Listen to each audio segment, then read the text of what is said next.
الحمد لله وكفى وسلام على عباده الذين اصطفى أما بعد قال الله تبارك وتعالى في القرآن المجيد وفي القرآن الحكيم أعوذ بالله من الشيطان الرجيم بسم الله الرحمن الرحيم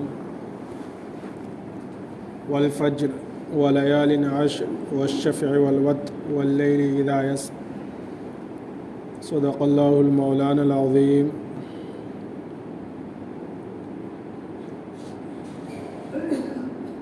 قال النبي صلى الله عليه وسلم طلب العلم فریضۃ على كل مسلم او كما قال علیہ الصلاۃ والسلام۔ معزز و مکرم، اللہ تبارک و تعالیٰ نے بہت ساری چیزوں میں افضل چیزیں بنائی، انبیاء میں افضل، فرشتوں میں افضل، دن میں افضل، مہینے میں افضل، اسی طرح عاشرے کے اعتبار سے بھی 3 عاشرہ جو سب سے افضل ہے۔ بات آئی تھی کہ عاشرہ اخیرہ رمضان کا اخیر کا 10 عشرہ، یوں تو پورا رمضان لیکن بالخصوص عاشرہ اخیرہ رمضان، اسی طرح ماہ محرم کے شروع کے 10 ایام اور اسی طرح عشرہ ذی الحجہ۔ لیکن بڑا افسوس ہوتا ہے کہ آج کے اس مادیت بھرے دور میں، آج کے اس دور میں جہاں ہم ہوس پرستی کے غلام بنے بیٹھے ہیں، آج کے اس دور میں کہ جہاں اکثریت کا حال اور معاملہ یہ ہے کہ اپنے نفس کو خوش کرنے میں لگا ہوا ہے، جہاں اکثریت کا حال یہ ہے کہ اس نے دنیا پرستی اور مادیت پرستی اور دنیا کے عارضی ترقی کو ہی سب کچھ سمجھ بیٹھا ہے۔ جہاں ہم اس دور میں جی رہے ہیں کہ دنیا کی ہر چیزوں کو سمجھنا ہمارے لیے سمجھ میں آتا ہے، اللہ اور رسول اس سے واقفیت اور اس سے واشگفیت کہیں نہ کہیں سے اب ہمارے اندر موجود نہیں رہی۔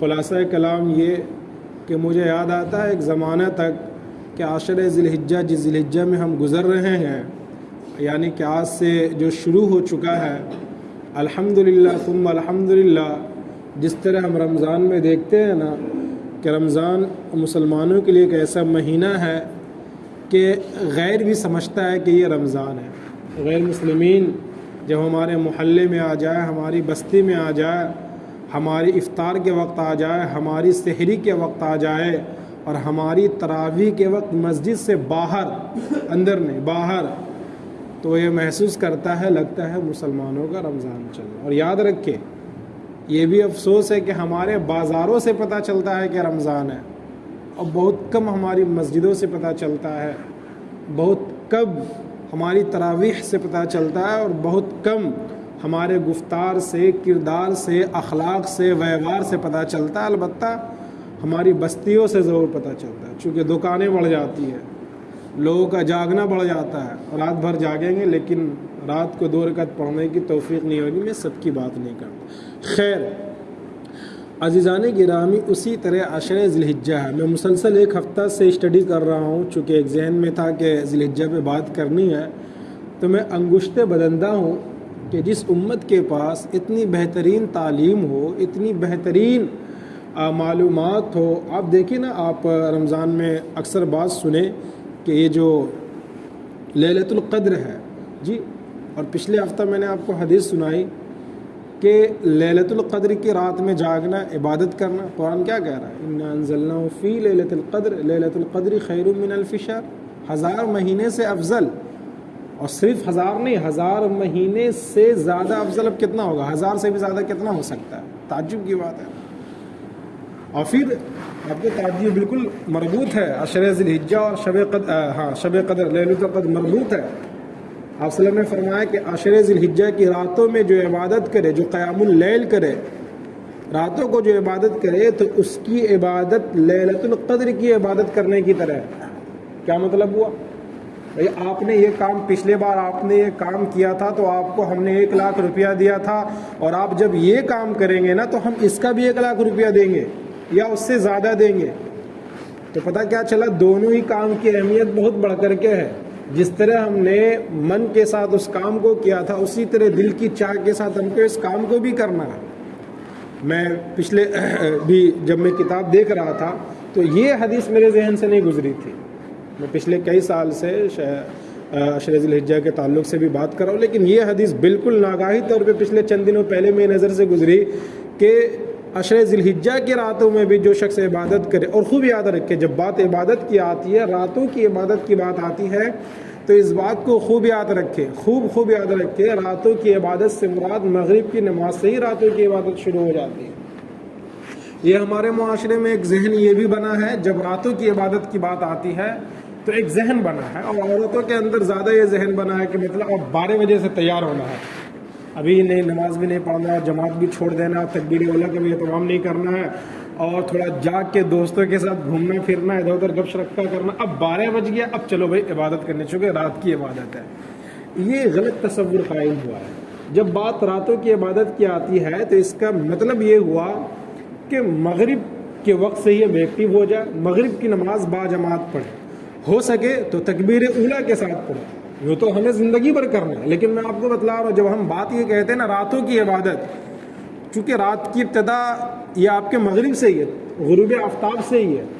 یہ تو ابھی کمکمے اور بجلی اور اس طرح کی چیزیں آ گئی ہیں، اور سوشل میڈیا اور ٹیکنالوجی اور موبائل ہاتھوں ہاتھ آ گیا ہے. ابھی آپ دیکھیے، ابھی اس میں جو ہمارے بڑے ہیں جو 40 سال کے اوپر ہے وہ محسوس کر سکتے. جب آپ چھوٹے رہے ہوں گے، 8 9 10 11 12 سال کے رہے ہوں گے، تو میں سمجھتا ہوں اسی بستی میں آپ نے ایسی راتیں بھی دیکھی ہوں گی کہ مغرب کے اذان کے بعد پورا ہو کا منظر ہوتا ہوگا، سناٹا ہے نا. عشاء کی اذان تک آدھی بستی سو چکی ہوتی تھی. عشاء کی اذان اولے وقت میں دی جاتی تھی تاکہ بھائی سونے سے پہلے لوگ نماز پڑھ لیں. لیکن اب آپ ان بستیوں میں بھی چل جائیں تو 12 بجے تک تو ایسے آدمی آپ کو گھومتا پھرتا مل جائے گا. اب بجلی کٹ گئی تو پھر کیا کہنا گرمی میں. تو مغرب یعنی غروب آفتاب جس کو کہتے ہیں، سورج کو ڈوبنا رات کی ابتدا ہے. تو یوں تو ہر دن ہمیں نمازوں کا اہتمام، قیام اللیل کا اہتمام، تہجد کی نماز کی تو ویسے بھی بڑی فضیلت ہے نا. اللہ تعالی ہم سبوں کو توفیق دے. اور اس کی پتہ ہے لکھنے والوں نے تو یہاں تک لکھا ہے کہ تہجد ایک ایسی نماز، اب آپ کو پتہ ہونا چاہیے کہ ہمارے اوپر نمازیں کتنی فرض ہے، بولے 5 نمازیں ہیں نا. اور نبی علیہ الصلوۃ والسلام پہ کتنی نمازیں فرض تھیں آپ بتائیں، کسی کو پتہ ہے؟ 6 نمازیں فرض تھیں. تہجد بھی آپ صلی اللہ علیہ وسلم کا تہجد کبھی چھوٹا نہیں، قرآن سے ثابت ہے. یا ایھا المزمل قم اللیل الا قلیلا نصفہ او انقص منہ قلیلا او زد علیہ ورتل القرآن ترتیلا انا سنلقی علیک قولا ثقیلا. یہ اللہ کے نبی کو کہا جا رہا ہے، یا ایھا المدثر قم فانذر وربک فکبر وثیابک فطہر. آپ کی زندگی میں کبھی نہیں چھوٹی. یہ تو اب آپ کو بتاؤں، دیکھیے بھی فجر کی نماز کا مسئلہ ہے نا، کتنا مشکل ہو رہا نا آج کل ہمارے لیے فجر میں اٹھنا. اکثر اچھے لوگ، دیندار لوگ جو 4 وقت کے پکے نمازیں ہیں، 4 وقت کے، کبھی کبھی فجر بھی پڑھ لیتے کہیں نہ کہیں سے. اچھا آپ کو یہ بھی بتا دوں مشکل کیوں ہوتا ہے پتہ ہے؟ 2 وجہ سے. ایک مشکل اس لیے ہوتا ہے، سب سے بڑی مشکل جو ہوتی ہے وہ یہ ہے کہ ہم رات میں نیت ہی کر کے نہیں سوتے کہ ہم نے فجر میں اٹھنا ہے. نیت ہی میں مسجد میں قسم اگر کھا لوں تو میں جھوٹا نہیں ہوں گا کہ آپ جس رات صرف آپ الارم بھی نہ لگائیں. الارم تو آج کل ہے نا، پہلے کون سا الارم تھا؟ آج سے بہت سال پہلے کوئی الارم کچھ بھی نہیں تھا.